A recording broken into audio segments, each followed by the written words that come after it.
Good morning and welcome to the Birmingham Area Cable Board meeting for Wednesday, March 18th, 2026. Before we have Gail call the roll, there are a few hellos and goodbyes. First, we'd like to say hello to our newest member, Bill Frickman. Welcome, Bill. Welcome. Bill is a longtime resident of the city of Birmingham and will be a Birmingham representative. And Bill, we're really happy that you're joining us. Unfortunately, having to say goodbye to Donovan Shan. Donovan has been a long-time member. He's decided to step back. So for a while, we had maximum capacity in the board. It was very short. So now we're one person down from the city of Birmingham. So if anyone out there has any interest, please contact us. We also want to say goodbye to Carrie Lazat from BCTV. She's decided to move on. Carrie, thank you for everything you've done for us, and we certainly wish you the very best of luck. With that, item number one, roll call. Gail, go right ahead. Rick Davis. Present.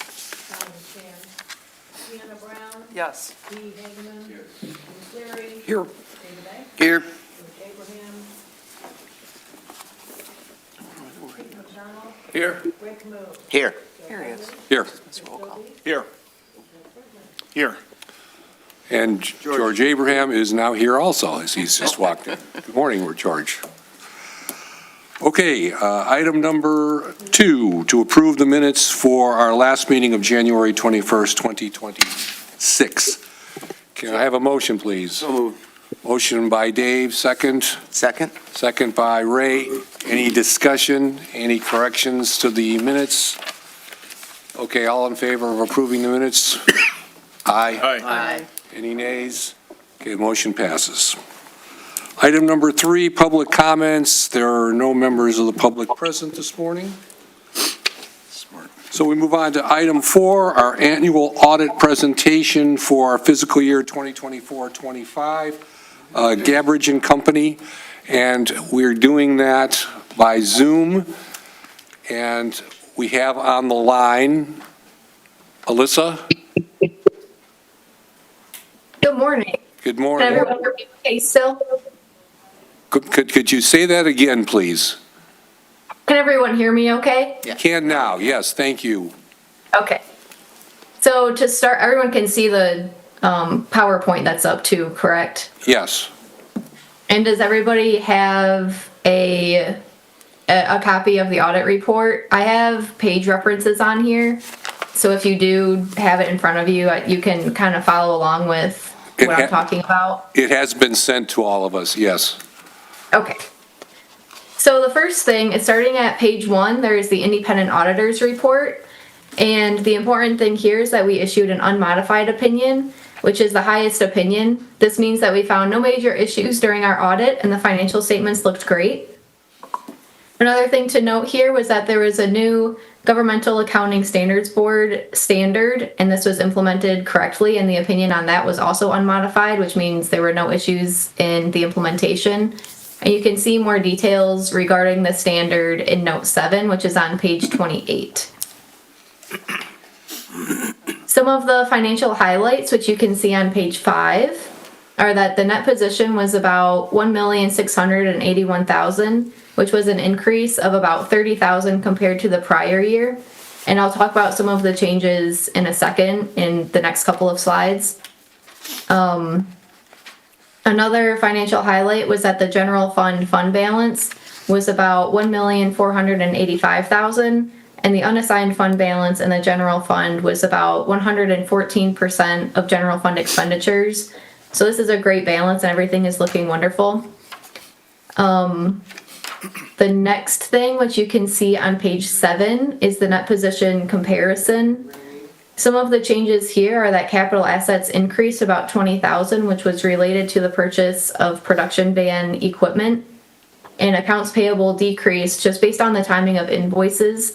The prior year had an outstanding invoice of about $75,000, and there wasn't anything similar in the current year. On page 8, you can see the changes in net position. Some of the major changes here was that total revenues decreased because of the shift in consumer spending that relates to streaming services.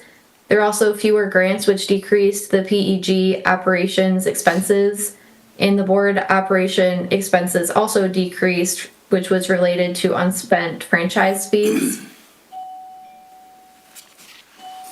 In looking at the revenue analysis on page 9, you can see that most of the revenues come from franchise fees and PEG fees, and then the remaining comes from investment income.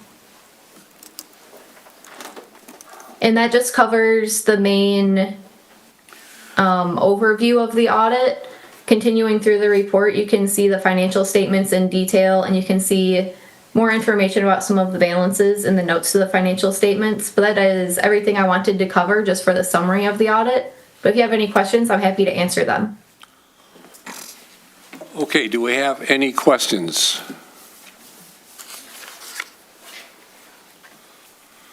Okay, I guess no questions. Alyssa, thank you so much for the presentation. Yeah, no problem. Thank you. Okay. Enjoy the rest of the day. Am I good to end the meeting and leave? Yes, you're free to leave. Thank you. Alyssa, before you leave, I just want to say it's been a joy working with your firm. This is our first year working with your firm, and it's been a positive experience, so thank you. Wonderful. I've heard great things with you guys too. I didn't really work on the audit, but I'm happy to present, and I heard great things, so keep up the good work. Thank you very Thank you. much. Just like to indicate, that's the first year that we've had Gabbridge and Company. In past, we've had live presentations, and they've brought a copy of the audit to pass out. Kathy sent it to us Yep. electronically. Next year, we'll have copies here also, so we'll have it in front of us. But I think they did a wonderful job, as Kathy indicated. Also, how much did we save over last year? About $7,000? I think so, yes. Over yes. what we Yes. were charged last year, so that's really good. Okay. Mr. Aboud's here this morning. Good Chairman, morning, before Mr. Aboud. Hang on a Glad- second. Good to see you. If you don't mind in the future, if I just get a copy of the audit and things. Sure, we can provide that with you. No problem. Rick David. One thing they didn't talk about is in the packet we received, they also included what they call a management letter, which outlines for the board, the comments from the auditor of their observations about our policies, procedures, internal controls. They did identify one weakness in our internal controls, which is regarding segregation of duties. It's hard to segregate duties when you only have one person doing the work. So they talk about the fact that the president reviews everything, and we have the monthly reviews or quarterly reviews by the Board of Financial Activity, which oversees and compensates for our lack of segregation of duties, but it is an identified weakness. Okay, I guess we can try and talk about how to address that weakness, but. We do address it, it's just I wanted to have the board be aware, they did make a comment about it, as they do every year. Yeah.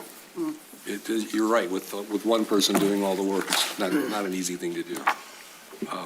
We have, though, addressed it in the past year or two, in that all the expenditures that Kathy pays go through me. I approve everything before she can write a check, so that is something that just started 2 years ago. Yes. So, anyway, I think that's about as best we That's can right. do. So, but thanks, Rick.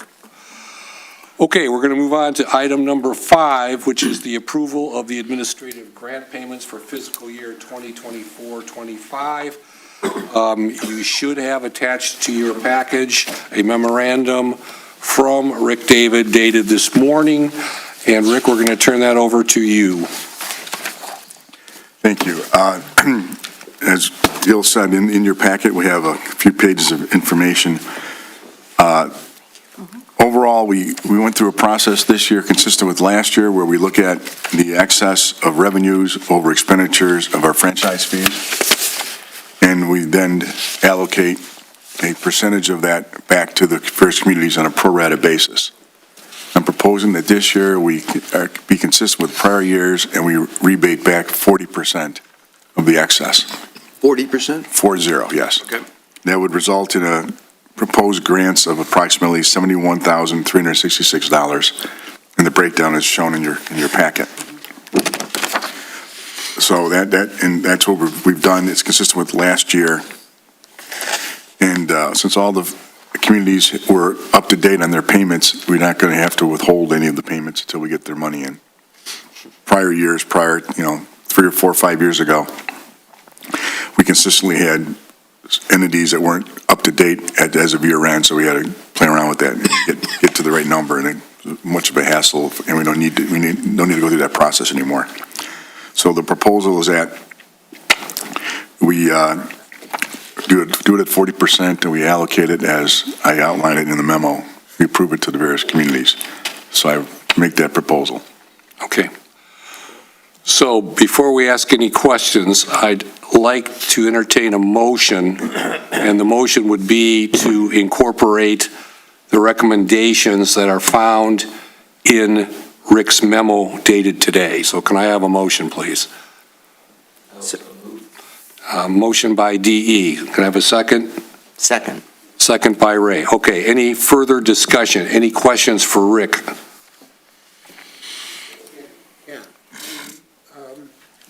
How much was it what was the percentage last year? 40, 40 last year. yes. And you're recommending the same this year? And you mentioned that in your recommendations that the truck that there's, a possibility of some work being done on it. Why did you mention that?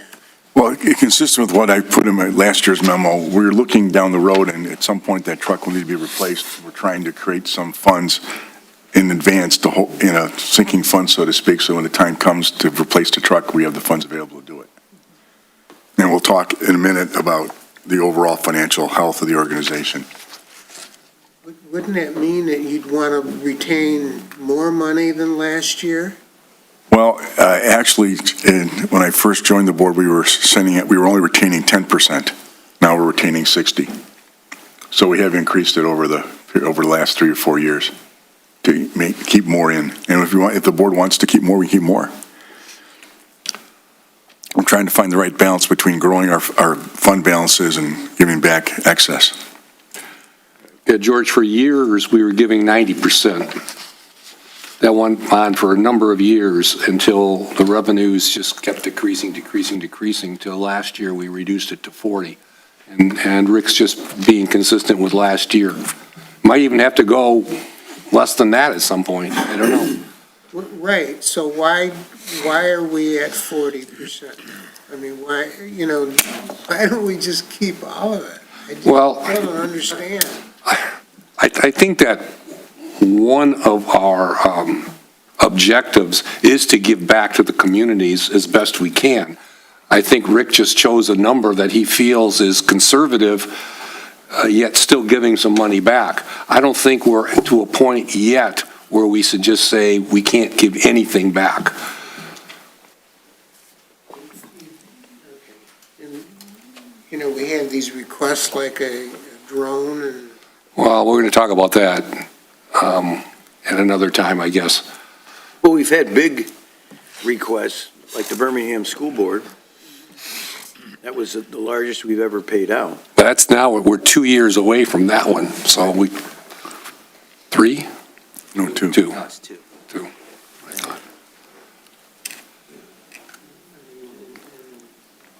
Okay. Well, I mean, what do you think we should not give anything back? Yeah, I mean, it seems like we shouldn't give anything back, and then, if it turns out we're flush in a couple of years, then just give them something. I don't think we're ever going to be flush, okay? I think those days are gone. Well, then, right, so then... But I think, though, and this is just my feeling, probably Rick's too, to go from 90 to 40 to nothing in 2 years might not be the way to go. So I think what Rick's doing is conservatively going down significant amount of money, Right. but still giving back something. This year, we could go down to 30 instead of the same as last year. Okay? So that's how you feel we should go to 30? I think so. Okay. How do the rest of you feel? Well, I mean, how much is our revenue down, or is there a chart that shows? Yes, there is. And Yeah. in the next, let Did me I go. segue right in for you? Segue, right. Yeah. In your packet, the other page, I was going to discuss after this proposal, I'll bring it up now. I provide a 7-year trend analysis of our revenues. And you'll see when it relates to franchise fees, we're dropping last year 7.29, this year 7.07%. It's continually dropping. It's been a drop since 2020. Oh, I see. And the PEG fees similarly are dropping at a 7% per year. So it is, we're dropping down. It also shows our fund balance is still healthy at overall $1.6 million. Now, what you'll hear in most cases as if it was a government, I think the rule of thumb would be 3 to 6 months of operating expenses. We don't have much operating expenses per se other than our grants, and our grants are variable. So from that point of view, our annual revenues were about $600,000 a year. We are well beyond, almost 3 times our annual revenues in our reserves. However, we do have the situation where certain of our funds are restricted for PEG operations, for capital items, which is where the truck comes into play. And in our PEG accounts, you'll see again our fund balance for PEG, it's been decreasing for the last 4 years. We've spent more on PEG items than we take in PEG revenue. That's historical. Our contract alone with the BACB, with the BCTV, that contract alone is more than our PEG revenues. So we're eating into our fund balance every year just when we open the doors before we make one grant. So I'm trying to balance the being fiscally responsible, not setting up a huge sinking fund, but looking at the fact that we have decreasing revenues, we have potential capital needs up front. If I was a government, we're overfunded because they have the tax bills they can count on every year. Our revenue declines. And it's not a steady, it's not there by law, and it's going down, and I want to make sure that we have funds to operate in the future. So that's why I'm being somewhat conservative and taking it from it went down from 90 to 50 to 40, and this year I'm maintaining it at 40. Again, it's a lower number. It's about $15,000 less than last year at 40% because our net revenues over expenses decreased over the prior year. And in the end, our percentage of gross franchise revenues that we return back. The gross revenues they send us, or we send back, with my proposal, it will be 25% this year, which is the lowest it's been since 2020. Last year, we sent back a net of 30%. In 2023, we sent back 53%. So we are withholding and maintaining for us, for our future use, we're only giving them back 25% of what they sent us. Some of that, we spend it or we were retaining it. There's 2 options there. So I guess what you're saying is, although you're using 40%, in actuality, this is an excellent document you prepared. Incredible.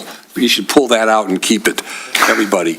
Really great document. In essence, we are decreasing the amount of money we're sending back. This really makes it very clear.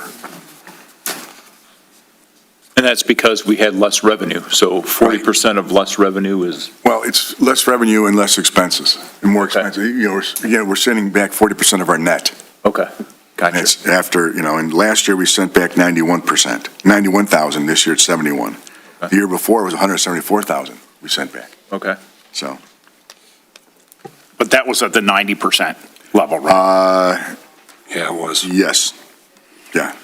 In 22, it was 171,000. In 23, it was 174,000. Last year was 91, and this year it's going to be 71. And when we first decreased the percentage and sent lower checks back, we were concerned that, what will the cities, our supporting communities say, and nothing, not a peep. So they had no issue with the fact that they were seeing less money coming back because it's here to be used for the right purposes.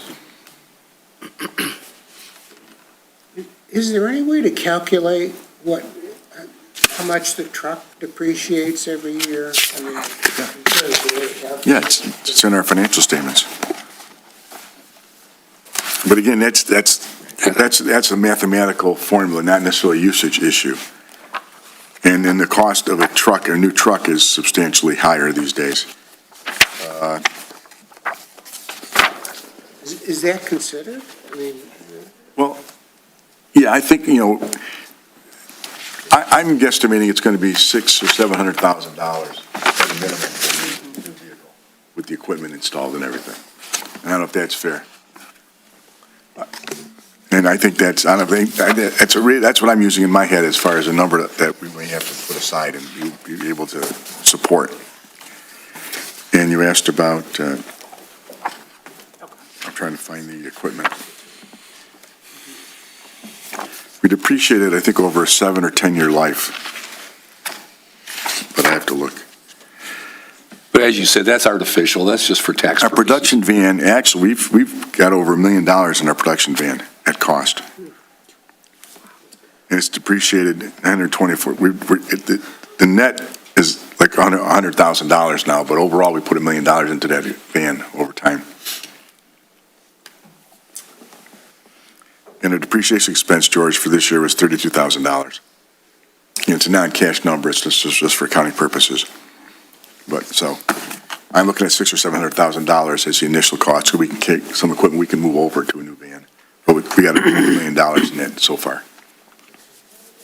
And why would we need a new truck? Because mechanically that one's old, or like how old is it? Or is it the equipment in the truck is old, or both?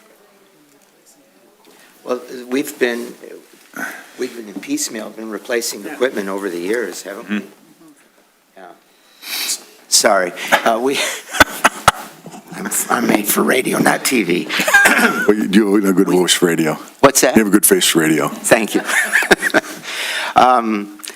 We've been replacing equipment over the years, Chris. Okay. So, but mechanically, your question is the truck, what year is the truck anyways? Steve? Steve, do you have any? Commissioned in 2009, I think. Okay. There you go. So it's 15 years. 16, Okay. 17 years. Greg, welcome, by the way. Good to see you. Greg Plack from BCTV. In the world of production trucks, Greg, is this considered an old-timer truck? I mean, not so much the equipment in it, but the actual product itself. Steve told me that I should have the podium. We all listen to Steve. We all listen to Steve. He doesn't have a microphone in front of him. That's. Good morning, everyone. Nice to see everyone again who I have met before. If we haven't met yet, my name's Greg Black. I've been with BCTV for about 16 years, and I'll be coming to board meetings in the future here as the rep from BCTV. So to answer the question, I don't know how many PEG stations have a truck of our scale to compare against, and I don't think it'd be fair to compare our truck to, like, say, a national broadcast level truck or anything like that. Yeah. I know that a lot of our I guess peers, you'd say, in the PEG community have kind of altered their operation in terms of the truck. They usually have a vehicle that they bring out, but in terms of it looking exactly like our truck, I think things are changing a little bit. So if you guys get to a stage where you're ready to evaluate what other options there might be, that's something we could explore for you guys. I think the truck as a vehicle is in good standing, and as you mentioned, we've been piecemealing the gear. I think the cameras are probably the oldest piece of equipment in there that are going to be needing updated, sooner than later, because the replacement parts for those cameras are no longer being manufactured. So that's the obstacle we face there. But the what we call the switcher, or for the technical director, which is a TriCaster system, which we have in the room back here, that was purchased, I want to say it was 2018 that those purchases were made. So, in my mind, that feels like it just happened, but it's been 8 years already. So, it varies on the life of the equipment. So, hope that answers the question. Yes, thank you. Thanks, Greg. Yep. And I guess without that truck, I mean, the community would lose a lot, right? 'Cause Yes, there is and Steve, if you feel the need to chime in here, you're welcome to. But the truck offers a great deal of convenience. It is essentially a control room on wheels. Mm-hmm. The other systems you'd be looking at are the pieces of equipment that you'd be kind of makeshifting a space for, if that makes sense, which I could elaborate on a little bit. But there's a production quality that we gain with it that I think would be lost by moving to something else, and probably an ease of setup for productions that would be lost as well. Just let me add though, okay, and Greg, you can probably confirm this. There are other communities that don't have trucks that do what we do. Now, they may not do it to the same quality, but they do it. And why I say that is there might be a point in time where we can't afford a truck. In fact, I'm sure we're going to get to a point that occurs because of the diminishing franchise fees and PEG fees that we're getting. True? I think that could be a fair assumption, yeah. Okay. Yes, Mr. Abood? Will you accept just a comment, because I had the opportunity to go look at the truck myself personally? Sure, come right up. Mr. Rock Abood, Village Councilman. Thank you. So I made it my job to go look at the truck with Steve, and not knowing the technology inside of it, and Steve kind of explained everything else that, would need, either updating or, enhancing.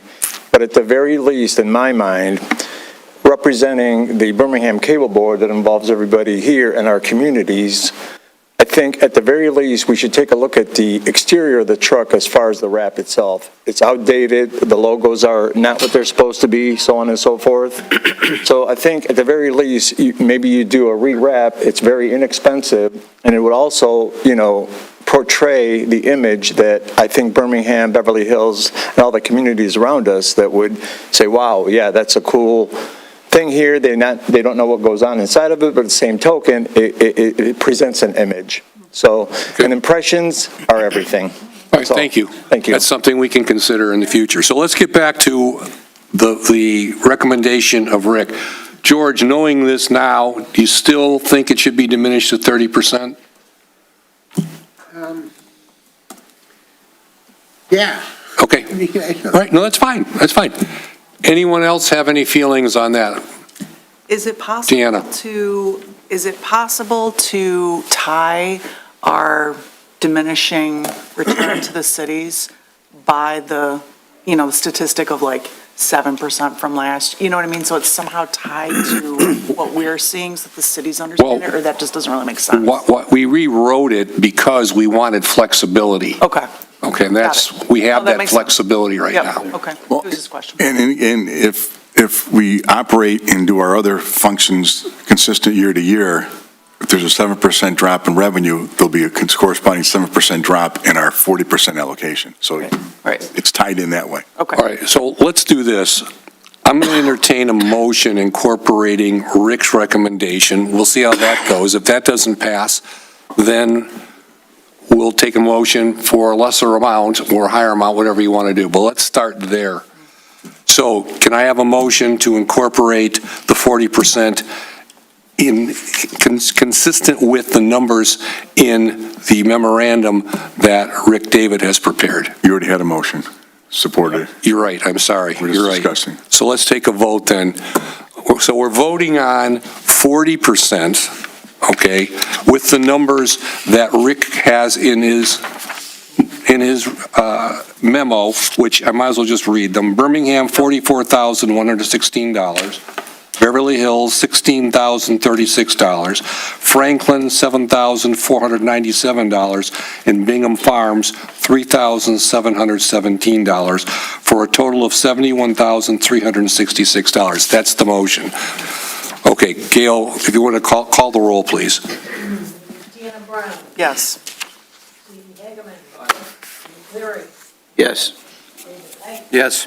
Jody Abraham. No. Pete McDonald. Yes. Ray Smoot. Yes. Bill Govney. Yes. Chris Doby. Yes. Chris Beckman. Yes. Chris Davis. Yes. Okay, the motion passes. This is something we're going to have to address every year. Right. So, but Rick, again, thank you. Tremendous how you dealt with this incredible, great memorandum, and this chart is wonderful too. So thank you very much for your efforts. Yeah. Good. Okay, let's move on to item number 6, approval of annual Playback server subscription, BACB portion. We have Steve Rhoda to address that. Steve. Good morning, everyone, again. Thank you, Greg, for filling in. Appreciate it. You did a great job. So much better than I would have done. So thank you. So in your packet, you have a quote for an annual subscription fee. This is for your playback portion of BAPA BAMA channels, the video on demand portion to where you can access your replays of meetings and municipal or public programming off a Roku Fire Stick, and also the annual phone support, any software updates, and any information that I need to get from Cablecast. This is an annual fee. Last year, it's $40 more than last year. The amount this year is $3,150. And then this is something that we have to do. If we don't do it, then people who watch on Fire Stick and Roku will not be able to watch the programming anymore. And I will not be able to get, or our staff will not be able to get any support from Cablecast if we have any issues with our playback server. And this is our portion, correct? Yes. Okay. And yes, in your packet, or I don't know, Kathy, did you end up sending that to the board? I believe everybody should have received the total cost, BCTV's costs, and then BACB's costs. We have that in our packet. Okay. Any questions for Steve? Oh, yeah. Sorry. Okay, I'd like to entertain a motion. Motion. Deanna makes a motion to approve the request for $3,150 as contained in the advanced lighting sound quote. Can I have a second? Second by Jim. Any further discussion on this item? Okay, Gail, if you could call the roll, please. Steve Hageman. Aye. Jim Cleary. Aye. David Eich. Yes. George Abraham. Yes. Steve McDonald. Yes. Ray Camus. Yes. Yes. Chris Dobie. Yes. Bill Frickman. Yes. Rick Davis. Yes. Deanna Brown. Yes. Okay, the motion passes. Thank you, Steve. Thank you. Item number 7, committee reports. First, Cable Action Committee. George. Yes, we had a brief meeting after to discuss the website change that we need. And Kathy, we decided we'd collect all of the thoughts, and Kathy would send out a letter to the website provider to see if they could bring the cost down. And we're going to have a meeting after this meeting to discuss that further.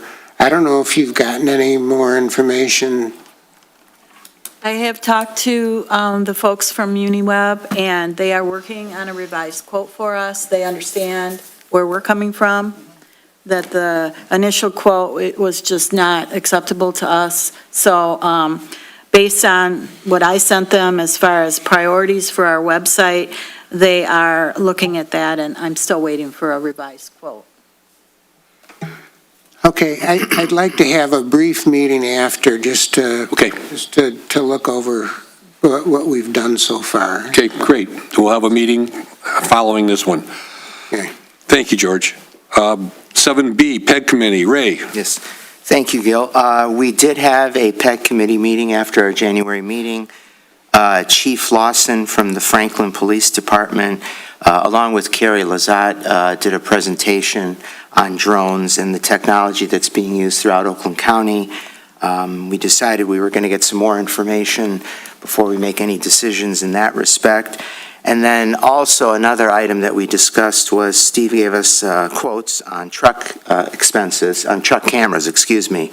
And he's going to be getting some revised quotes, and those are forthcoming in the near future. And we will also be convening a PEG committee meeting after this one. Okay. Thank you, Ray. 7C, Personnel Committee. Dave. Yes, good morning. We had a Personnel Committee meeting consisting of myself, Ray, and Jim last week, and we have some recommendations which we'll have a Personnel Committee meeting report to whoever is going to stay after the meeting today. Okay. Great, thank you. Item number 8, Executive Director's Report. Kathy? Thank you, Mr. Chair. I've listed the 2 complaints that we've received since our last meeting. You might get a chuckle out of the second complaint I listed. It was submitted by a Birmingham resident, we thought, and we turned out, I sent the complaint to AT&T. Turned out that person lived in Birmingham, Alabama. So not something we needed to take care of. The other complaint was a downed wire, and that was submitted by a Beverly Hills resident. I'm now dealing with a new Comcast representative who has been very responsive. I'm very happy to see that.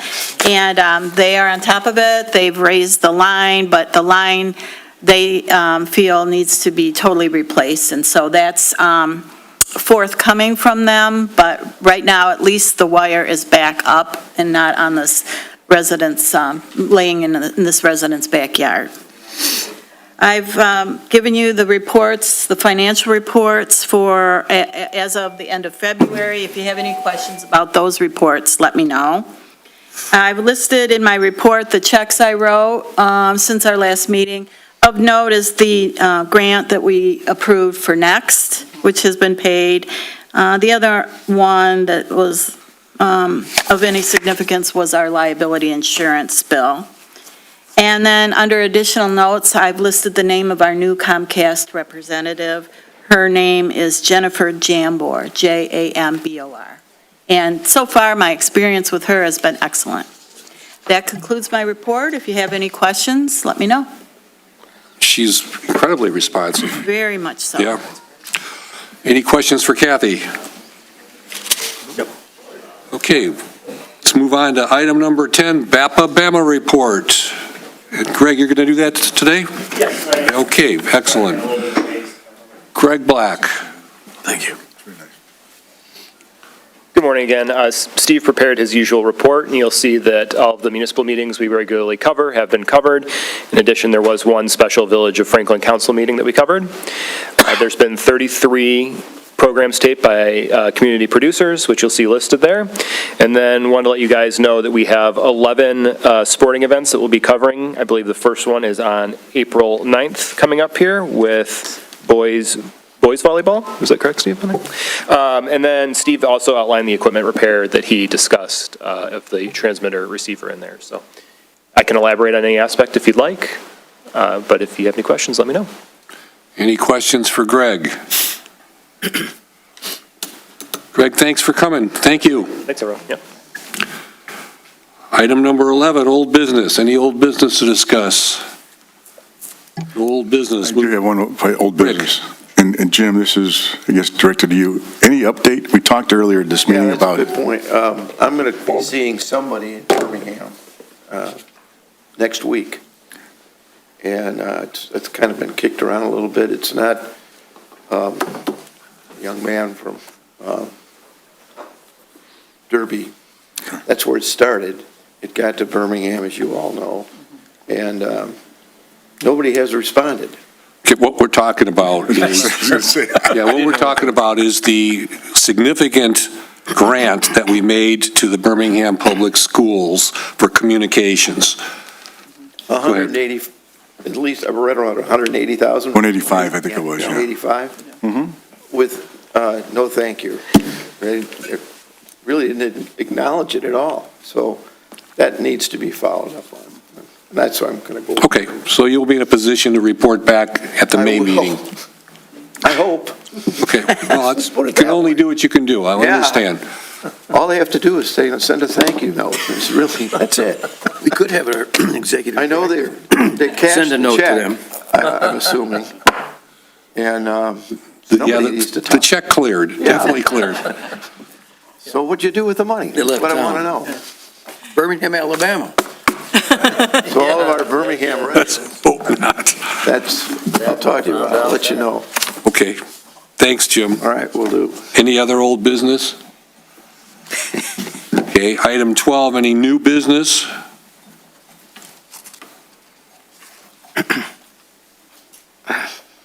Item 13, public comments, nobody here from the public. 14, any board comments? Okay. Okay, our next meeting is May 20th. 20th. Okay, we'll see everyone then. We are adjourned.